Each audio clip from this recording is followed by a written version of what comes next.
resolver as nossas bagagens, então a gente consegue entender o outro muito melhor. Porque quando a gente olha para a nossa, a gente vê o quanto que a gente precisa mudar. E uma coisa muito, muito forte que eu trago comigo, os bons olhos. Se eu tenho bons olhos, meu corpo será luz, quer dizer, a minha vida será luz. Agora, se eu tenho maus olhos, a minha vida vai ser trevas. E aí a palavra de Deus diz quão grandes trevas serão. Quer dizer, ao invés de eu focar em mim, resolver a minha questão, eu fico olhando para o outro. E se eu olho para o outro, já era. Eu não vou desenvolver, eu não vou mudar, eu não vou esvaziar a minha bagagem. Bem, estamos falando de excesso de peso, não é? O excesso de peso nas mochilas escolares, por exemplo, é o esforço repetitivo na infância e adolescente. Ocasionam 70% dos problemas de coluna na fase adulta. De acordo com a Organização Mundial da Saúde, OMS, e estamos hoje com a doutora Tereza Leal, que vai nos falar sobre isso. Seja muito bem-vinda, doutora. Obrigada pelo convite mais uma vez. Bem-vinda, bom dia. Doutora. É um prazer, né? É sempre um prazer. Então vamos falar deste probleminha, não é? Desta situação. As crianças usam... Nós vimos na nossa matéria, as crianças... têm aí as mochilas, e nós reparamos isso, quando vão para a escola, grandes mochilas que às vezes acabam por ser maiores do que elas, não é? De tão grandes que são. Quais são os impactos na realidade? Na verdade, as mochilas, não são vilãs, não é? Elas não são vilãs, pelo contrário, elas vieram... para mim são um dos maiores feitos, não é, da indústria, é a mochila. Porquê? Porque a mochila consegue, bem usada, bem equilibrada, consegue fazer uma boa distribuição de peso, não é, no tronco, a nível do dorso e também a nível do abdômen, quando bem usada. Quando usada negativamente, não é, ela pode ser uma grande vilã. Não é? E o efeito, o impacto que pode ter na saúde da criança é as alterações musculoesqueléticas, não é? Que também foi dito na matéria. Essas alterações tais que podem, não é, acarretar um grande problema na marcha. Não é? A marcha da criança começa a mudar e também começa a mudar a postura daquela criança. Exato. Porque isso até é uma preocupação da Organização Mundial de Saúde. Claro. Teresa, então o que é importante fazer nestas situações? Aliviar o peso, distribuir bem a carga, não é? Eu soube até que algumas escolas já deixam os livros ficam na escola, justo para a criança não levar tanto peso. Exatamente, né? Exatamente. Bom, nós temos uma regra, número 1, que é a queixa da criança. Normalmente as crianças não se queixam. Quando elas queixam-se, é porque alguma coisa já não está bem, não é? O pai, a mãe, o professor, o educador tem que prestar atenção e focar-se na queixa da criança. O que é que acontece quando uma mochila está muito pesada? A criança faz duas coisas, e é o que nós vemos, que é, ela anterioriza, não é? Os ombros, encurta o pescoço e anda assim. Esta anteriorização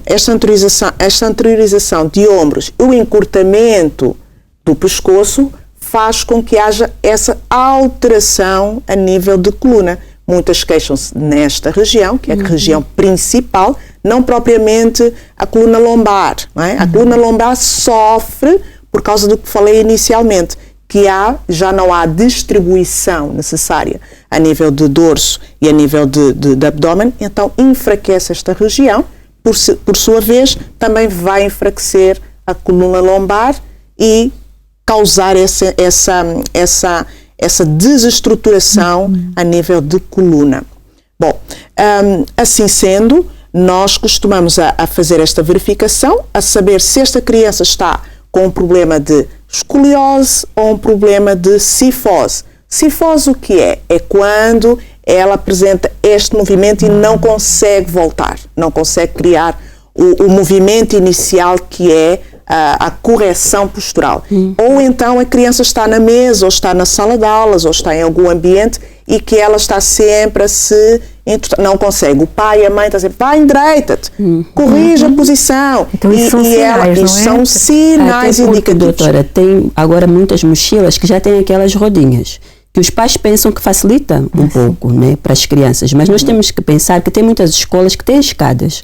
E que a criança, por mais que tenha a rodinha lá na mochila, quando ela vai para o segundo andar ou para o terceiro andar, ela tem que pegar o peso da mochila. E querendo ou não, acaba por afetar também. Aí lembrei até do facto da senhora ter dito dela ficar assim de ladinho, porque a criança vai usar o peso de uma mão só para poder subir a escada para ir para a sala de aula. E isso também acaba por afetar um pouco a postura dela. Claro. Muito bem dito, muito bem pensado. O que eu sou mãe de um menino de 12 anos. Os miúdos não querem usar cacifos. Não querem. Mas os pais, o educador tem que estar atento e obrigar o seu filho, o seu educando a usar os cacifos. Porque usando os cacifos, o que este educador está a fazer é aumentar a qualidade futura de vida daquela criança. Porque essa alteração existe. Nós, na fase adulta, fazemos com as malas, não é? Exato. Este movimento com as malas e vai fazendo esta alteração. Infelizmente, já começa numa tenra idade esta alteração da biomecânica, que é as posturas incorretas devido ao excesso de peso, ao excesso das mochilas.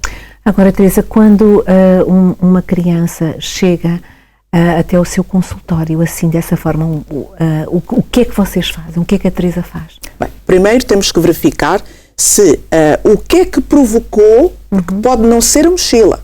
A criança já pode ter algo genético, algo que nós chamamos idiopático, não é? A idiopatia juvenil, pode já nascer com ela, que isto nós determinamos como algo estrutural. E a mochila veio só a criar ainda mais desequilíbrio. Ou se é algo funcional, por isso é que nós falamos musculoesquelético. É algo ou funcional, que é provocado pela má postura, não é? O músculo contrai-se, o músculo tem... Crianças muito novas já têm dores contraturais, dores musculares, o músculo fica muito em tensão, todo o músculo, né, da zona da coluna cervical, lombar e dorsal, ou até mesmo na zona do soalho pélvico, ou então é algo já de familiar, que digo, genético, não é? Algo que já vem da mãe, do pai, do avô, e tem que ser corrigido. Infelizmente, há muitas crianças que precisam mesmo de uma cirurgia.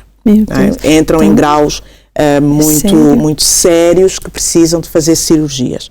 Outras, com mecanismos, existem várias formas. A nível de fisioterapia, existe o RPG, que ajuda imenso neste processo, os coletes, a natação também ajuda. A natação, não é, para abrir, para fazer uma maior expansão e para ter mais força a nível da estrutura.